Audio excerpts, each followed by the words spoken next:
the Sabino Canyon Hike and Run Trail Runner Lens.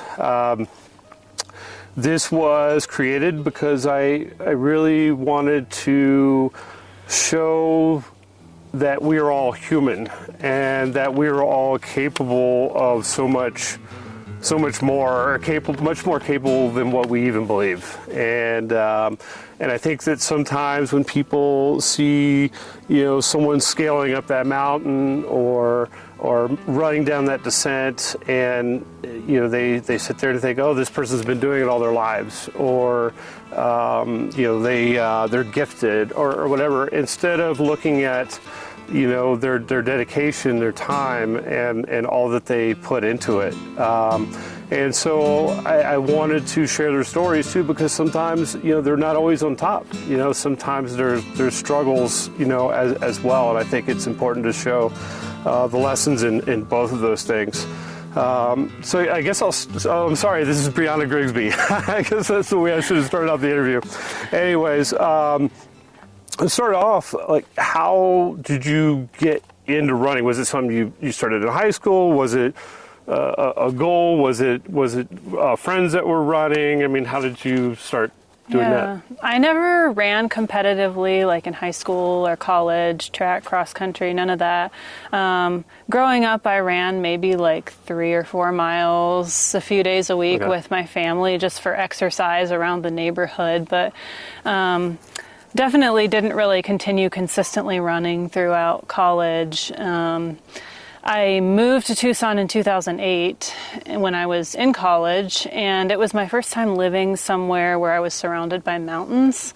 So where were you previously? I grew up mostly in Ohio and Pennsylvania, and I didn't have access to the mountains and the trails like we have here. Right. So I remember just the first time driving into Tucson just being like, whoa, these mountains are amazing. Mm-hmm. And, I wanted to get out and explore them a little bit more. And actually, some of the first hikes I did were here at Sabino Canyon, on the Phone Line Trail, Seven Falls. At that point, I just kind of started hiking because I wanted to explore the mountains. Yeah, I think I read, and it's a way that I've always thought about it too, is that you get to travel larger spans and larger distances in a shorter amount of time. So you get to see a little bit more, I think, sometimes trail running. Yeah. And that's exactly why I started trail running, is because I realized, wow, I can see more and I can go further if I run part of this. And that's what I started doing, is just incorporating some running into my hikes, where I would run or jog on the easier sections, like the flatter or the downhill sections, and hike the uphills, and then eventually in around 2015, 2016, I just started being like, hey, well, I'm kind of running more than I'm hiking at this point, and started to really identify more as a trail runner. And that's when, in the spring of 2016, I just kind of on a whim signed up for a 30K trail race, which was my first trail race. Which one was that? It was Mesquite Canyon with Aravaipa. Mesquite Canyon 30K. And, I didn't have the fancy GPS watch back then. I had no idea how far I had gone. So how was that? Were you prepared in the end? I didn't really know what I was doing. I just went out for it saying, okay, this is going to be a really long run for me. So I'm just going to pace it really, run really easy. And I had such a good time. I had no clue, how far I had gone. Right. And I remember looking up, and thinking, okay, I've probably gone about 10 miles, 30K is about 18. Right. And I look up and I see the finish line and I'm like, no, there is no way I've just run 18 miles. But it was so much fun. Such a great experience. Now, had you run 18 miles previous to that race in one shot? No. I had never run further than a half marathon before that. Yeah. I had done a couple road half marathons, but nothing like that. And it was just, it was a euphoric experience, and it had me really hooked on trail running. So at that point, in my life, I was about to graduate from medical school, and I had actually finished up with my coursework, and I had a few months before I started residency where I didn't have a whole lot to do, and I just decided to devote that time to being out on the trails more. Yeah, well, probably hard to fit all that in, too. So I imagine. Oh yeah, well when I started residency for sure, because I was working a good 80 hours a week, and a lot of days my only run would just be on my one day off, and I would just be running like once a week. So at that point in my life, it was really hard to find consistency. So in your first run, I mean, what were some of your first mistakes or lessons that you gained off of that first one? Because surely there's something the first trail race, I would say a big thing was nutrition. I was really nervous going into it. What was your nutrition? It was very minimal, let me tell you. I had some watermelon juice in my bottles, and I kind of sipped on that throughout the race. Is it kind of a diuretic too? No, maybe I don't know. Okay. I mean, maybe, but I mean, I still enjoy drinking it during runs and races. But so I had some watermelon juice in my bottles, and I think I had a few dried strawberries in my pack, and I ate a few of those and a few sips of watermelon juice. Nowhere near. So you started to run a calorie deficit. Oh, for sure. And what were the attempts? Oh gosh, I don't remember. That was March 2016. I don't remember feeling hot, but then again, I do live in Tucson, and so I tend to tolerate the heat a little better than people who aren't used to it. So I mean, since then, I may have miscounted them, and there's always races that aren't on Ultra Sign Up as well. You had 58 races on there, multiple distances, some ultra distances, some not. One common denominator that I found, and I found it too, on the Strava 15, is that the feet per mile. Oh yeah. That I think that we all find that there's something that we excel at, and some people excel a little bit in each area, and whether it's ascending, whether it's descending, it's technical, whatever it is that your spot? Is the ascending, or is it really? I really enjoy training for vert. I really like going up things and down things, and that's what I enjoy most in my training. So that's how I tend to gravitate towards training, is doing a lot of steeper runs. I would say initially my strength was more technical downhills. I was really good at technical downhills until in 2020 I sprained my ankle pretty badly, and that made me really kind of a lot more cautious on. Was that the year that you had like 3 sprained ankles on Full Line Trail? Oh yeah. I think it was one of the. I re-sprained it multiple times. Yeah, I met you one time on the trail, and I think we had a couple of chats online, and there was one time where you had. Oh yeah. You would heal from that sprained ankle, and you'd be back out there, and of course it was Phone Line Trail. Oh yeah, Phone Line and I have had to make peace multiple times, because my most recent groin injury, Phone Line was the day that I started to feel bad with that injury too. So Phone Line and I have had to make peace multiple times, but I still love it. So I started looking. I mean, out of all these races that you have, coming up, Quest for the. The Quest for the Crest, 2 Silverton races that may not be heavy in distance, but are heavy in climbing in 2 days in a row. And then of course you have the Waldo 100K in Oregon. That one, 11,000 foot of climbing. Also, is that the only Western States qualifier that you have? It's the only one that I will have for this year. I was going to run Black Canyon, but then with my groin injury, I've been off for the better part of 5 months. Is that UTMB qualifier too, points? I don't know. Or something? I don't know. I actually had entry to CCC this year, but I decided to do Ultra Trail Cape Town instead. So I mean, out of all these races, and I would say start with one of your let's say your 30K, 50K in that range. What's been your most difficult 30K, 50K that you remember, and why was it difficult? I'm sure there were quite a few. I mean, because there's so many stories to tell, I think. I would say like one of the hardest in the 50K range. So one of my first really steep races was Flagstaff Sky Race 55K. And this was when it was Flagstaff Sky Race before it turned into Flagstaff Sky Peak. So there was a lot more vert Okay. That was in, I think, 2017. Okay. And at that point, I was not a very strong climber yet. I had been trail running for maybe a year. Okay. And I was in over my head for sure. It was a 55K with 10,000 feet. When was this? It was September 2017. Okay, Yeah. so this wasn't really you'd only been maybe a year. Yeah, like a year. Yeah, okay. yeah. So, it was 55K with 10,000 feet of elevation gain. So you went up Eldon twice. I don't know if people are familiar with Flagstaff, they'll know what Eldon is. And then you go up at the end, they had you going up Agassiz.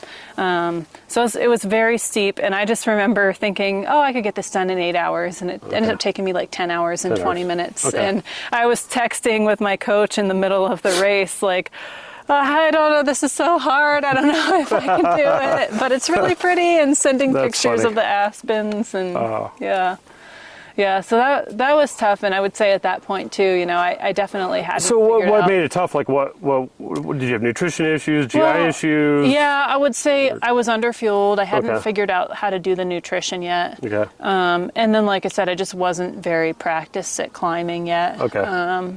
So that was a lot of vert for me at that point. And what about longer distance? 100K, 100 mile. Yeah. So a couple of challenging ones for sure. Did you do Cocodona? I did Cocodona 250, okay. and that was in May of 2020. The first one? No, it was the second one. Okay. The second one. I was supposed to do the inaugural year, and then I had a foot injury 2 weeks before the race and had to defer to, it would have been 2022 when I ran the race. Yeah. And for those that don't know, and I can't even remember where it starts, where does Cocodona start and end? So typically Cocodona starts at near Black Canyon City, and then goes up to Flagstaff, all on trails, of course, not on the road. But the year I ran it was a little different because there were fires in the Bradshaw Mountains, and we started actually in Prescott, and we ran a big loop around Prescott before we headed up towards Flagstaff, through Jerome and Sedona, and then up to Flagstaff. Okay.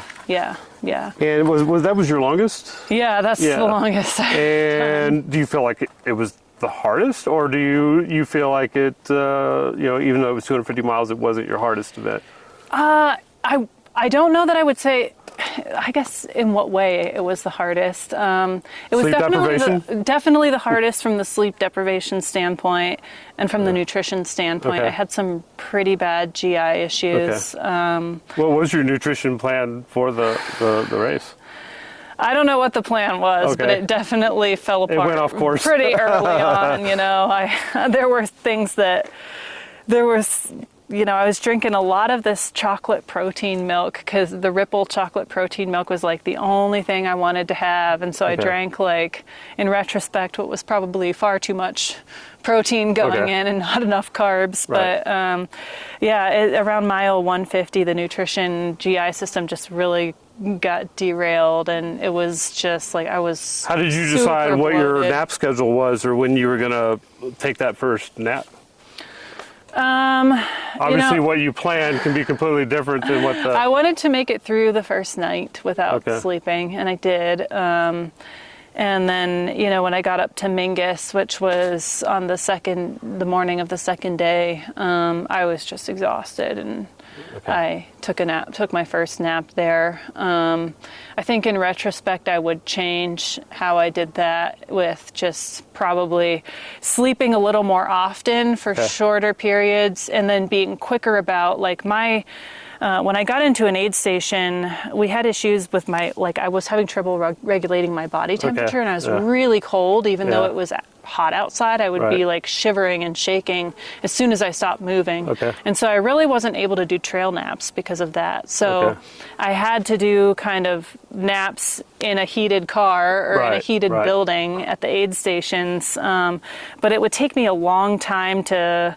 try to get some food down, get all situated and all of that. And so I think if I had to do it again, I would try to prioritize getting the nap in at the aid station and try to carry the food on the trail more instead of sitting there trying to force feed myself for so long. So how about Arizona Monster 300. Oh, Any no. thoughts? No, I don't think so. No. I mean, local race. I'm just, if it was a stage race, I would consider doing it, or Cocodona again. But local?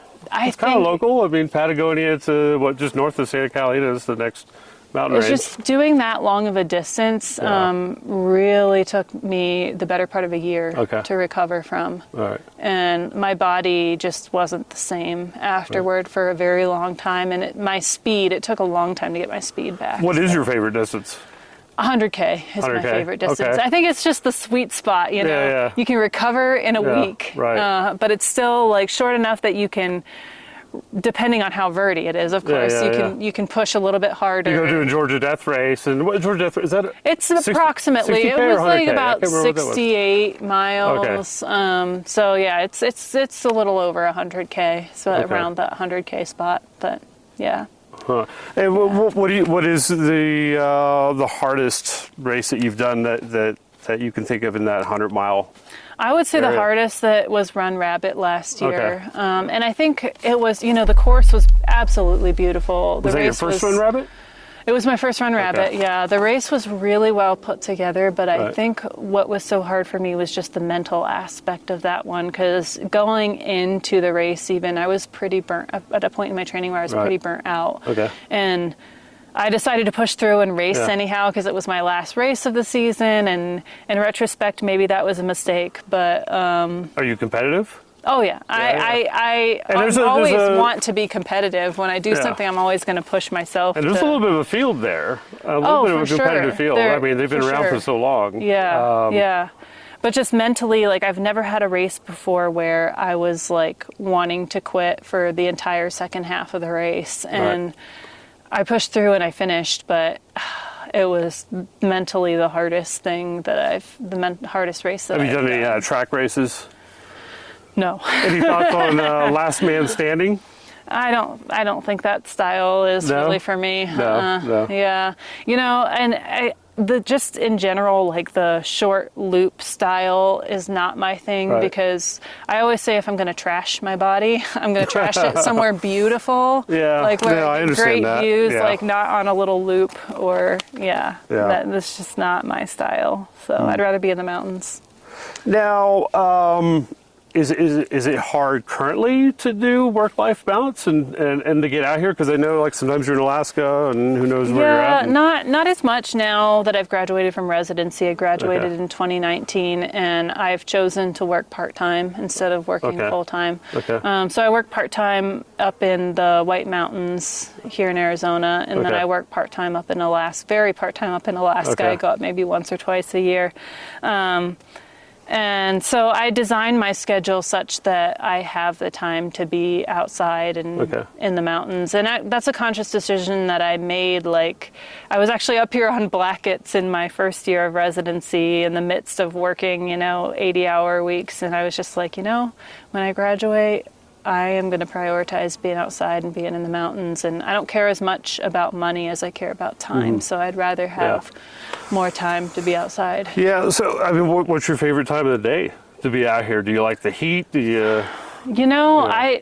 Any time and every time, but I typically am a morning runner, so I'm usually getting out in the morning.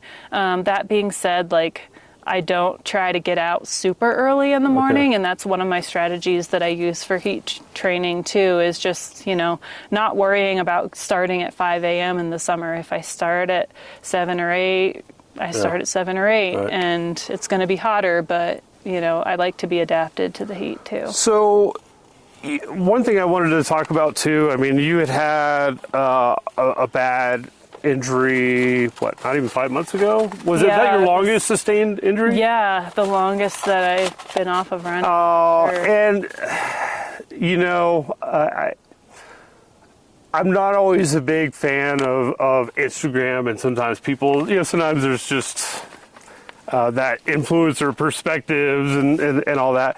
But sometimes I come along and read something, maybe it's because, I could understand it, as well.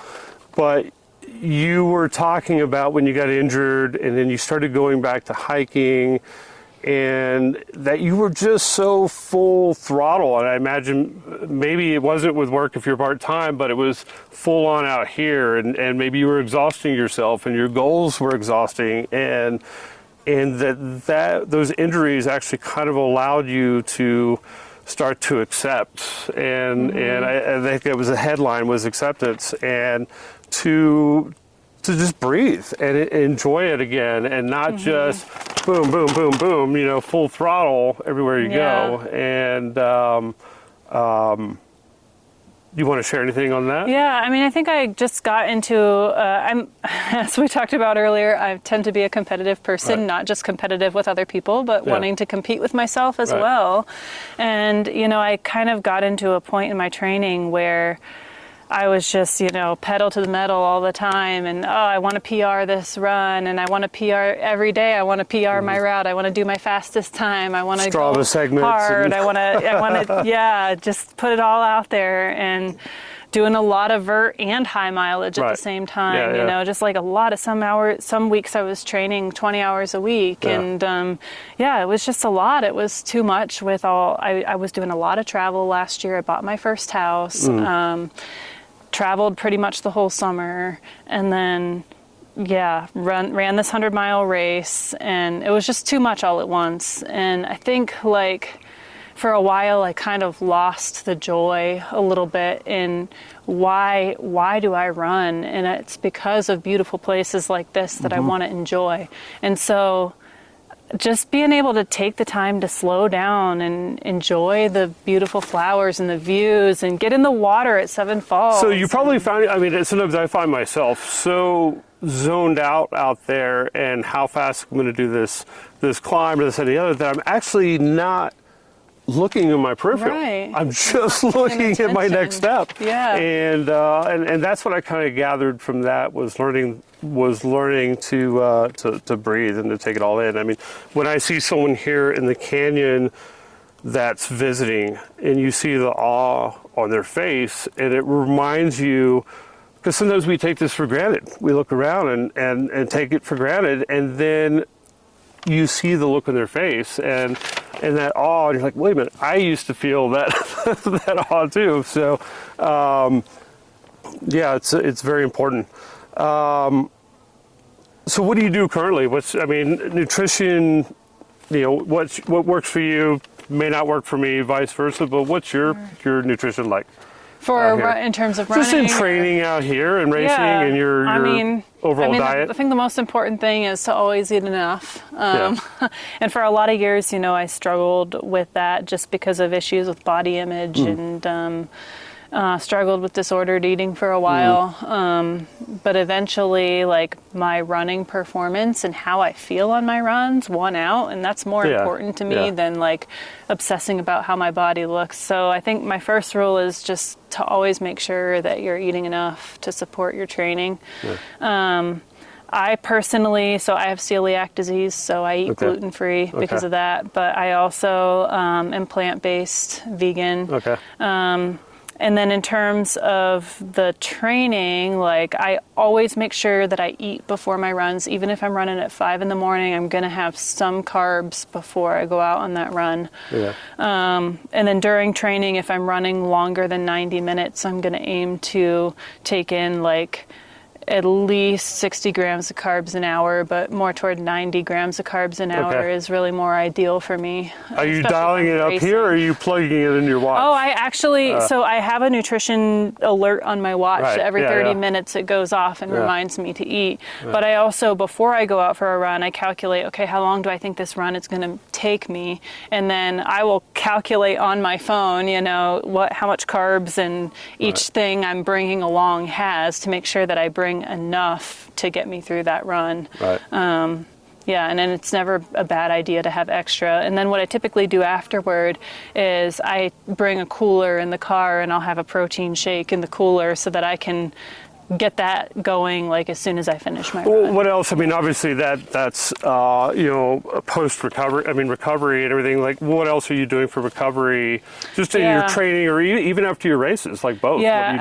So like I said, touched on the food already. I always say, like, food and sleep are your top 2 recovery items. Like Right. if you're not eating enough, you're not sleeping enough, all the other fancy recovery tools are great, but they're not gonna they're not gonna cut it if you're not eating enough and sleeping enough. So food and sleep are my top 2, but then also just like, you know, time to relax and unwind and just have time where you don't have to do anything. Okay. Like it's really hard, you know, after my first 100 miler, I had to like go to work the next day. Okay. And that was brutal, Yeah. you know. So just protecting your time so that you have that time to recover. Of course, you know, I do the foam roller and the massage gun and the Resistance Normatec training. boots and all that stuff. I've started prioritizing that more, especially with this injury. We figured out that that's important. It's funny because I look back at all my injuries and I sit there and say, wait a minute, they're all preventable. Yeah, you know, what I did is from 2016 until now, until this year, I ran and didn't prioritize that stuff.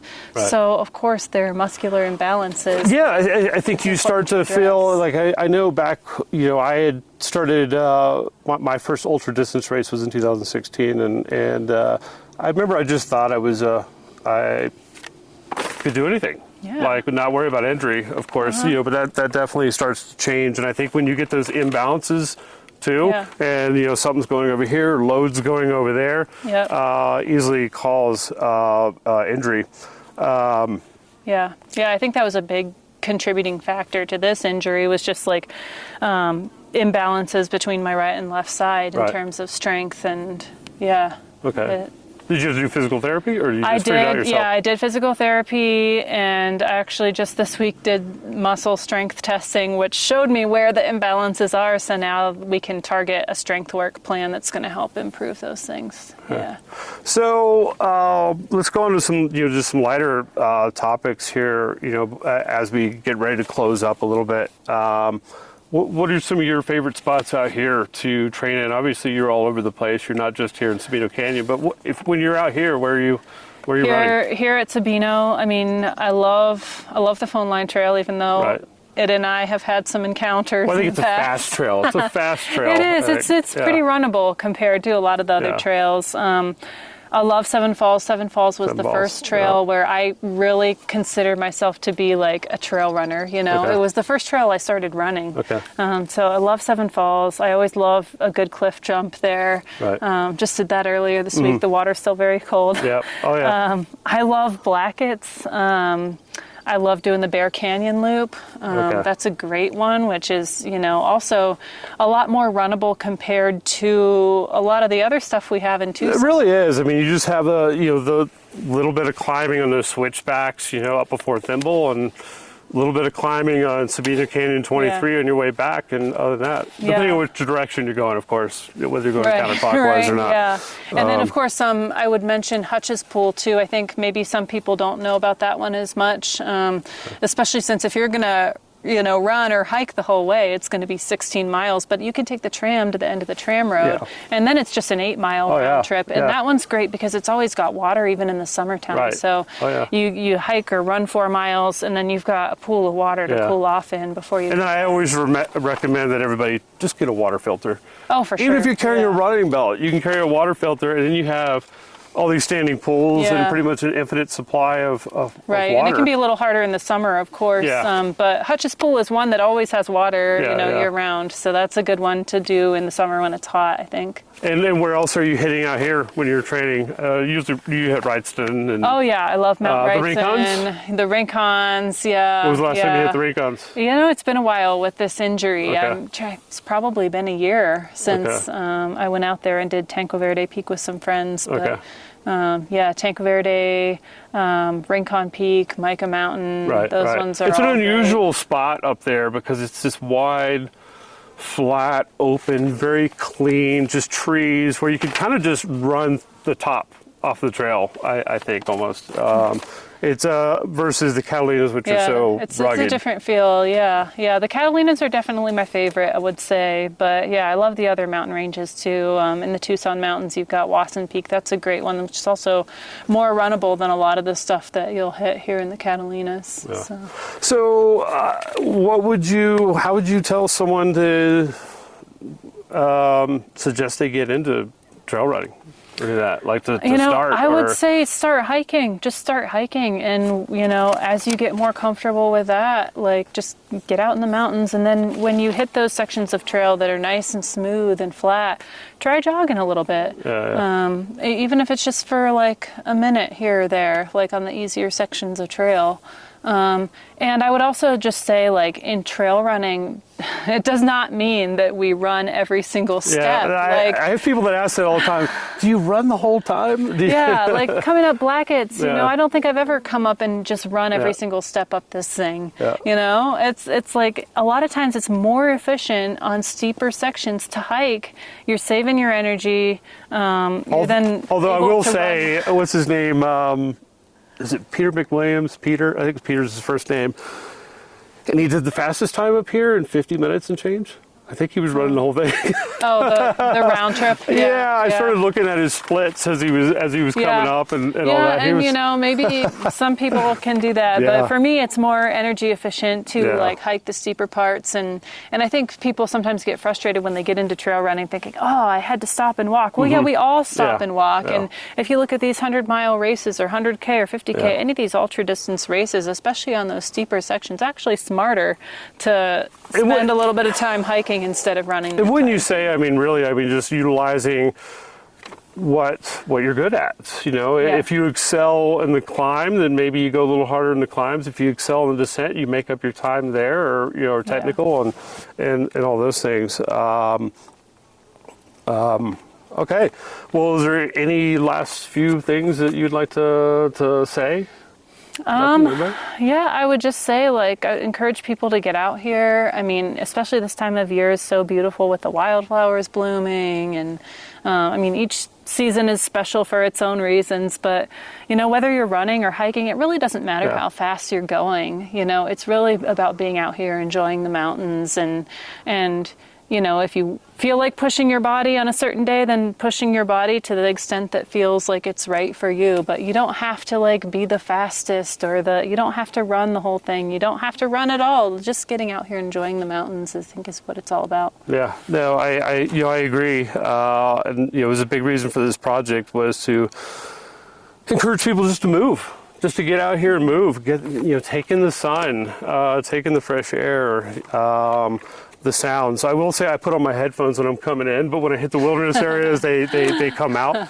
But anyways, Brianna, thank you for taking your time. I hope somebody out there took a little something from this. You know, and definitely I encourage you to get out here. Get out here in the morning if you can't do it when it's hot. Hike, run. You know, I will also extend on this project, and there will be the hiker Lense as well. So I'd like to feature some local hikers too.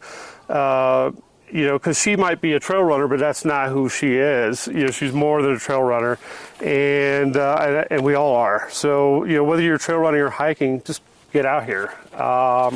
Anyways, everybody, thank you for your support in this project, and thank you, Brianna, for coming out here. Thanks for inviting me. I appreciate it. Yeah.